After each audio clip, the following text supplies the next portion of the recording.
cho nó vào khẩu cho nó vào tiêu.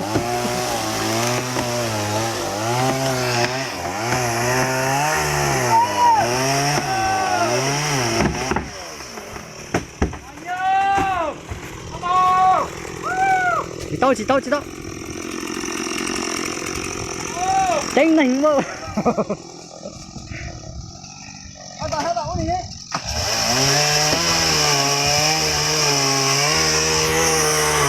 Kia má có cái tên là hết rồi.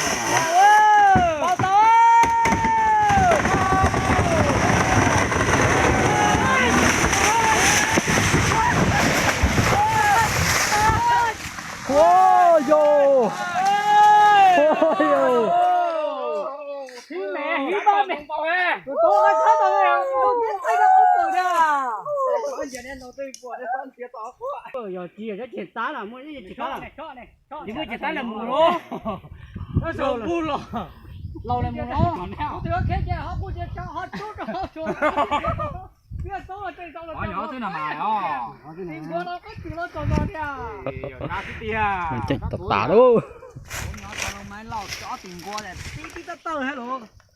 Con nhớ gì tàu thì hả nè? Có tổ số nào?